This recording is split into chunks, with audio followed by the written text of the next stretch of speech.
আসসালামু আলাইকুম। শিক্ষার কৌশল ইউটিউব চ্যানেলে তোমাদের সবাইকে স্বাগতম। প্রিয় এইচএসসি পরীক্ষার্থী, তোমাদের সিলেট বোর্ড থেকে আজকে আইসিটি পরীক্ষা দিয়েছো। তোমাদের যে এমসিকিউ এর অ্যান্সার, এই এমসিকিউ এর অ্যান্সার নিয়ে কিন্তু আজকে আমি হাজির হয়েছি। তো যে এমসিকিউ নিয়ে তোমাদেরকে আজকে আলোচনা করবো সেটি হচ্ছে সিলেট বোর্ডের কছেট। তো কছেট প্রশ্নের উত্তর দেখো রয়েছে 1 নম্বরে রয়েছে গ নাম্বার, 2 নম্বরের উত্তর হবে ক নাম্বার, 3 নম্বরের উত্তর হবে খ নাম্বার, 4 নম্বরের উত্তর হবে ক নাম্বার, 5 নম্বরের উত্তর হবে ক নাম্বার। এরপর দেখো রয়েছে 6 নম্বর, 6 নম্বরের উত্তর হবে গ নাম্বার, 7 নম্বরের উত্তর হবে খ নাম্বার, 8 নম্বরের উত্তর হবে ক নাম্বার, 9 নম্বরের উত্তর হবে ক নাম্বার, 10 নম্বরের উত্তর হবে ক নাম্বার, 11 নম্বরের উত্তর হবে ক নাম্বার, 12 নম্বরের উত্তর হবে গ নাম্বার, 13 নম্বরের উত্তর হবে খ নাম্বার, 14 নম্বরের উত্তর হবে ক নাম্বার,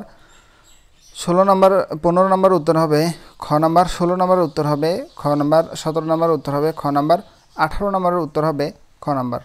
এরপর দেখো রয়েছে 19 নম্বর, 19 নম্বরের উত্তর হবে খ নাম্বার, 20 নম্বরের উত্তর হবে খ নাম্বার, 21 নম্বরের উত্তর হবে ঘ নাম্বার, 22 নম্বরের উত্তর হবে গ নাম্বার, 23 নম্বরের উত্তর হবে ক নাম্বার, 24 নম্বরের উত্তর হবে খ নাম্বার এবং 25 নম্বরের উত্তর হবে ক নাম্বার।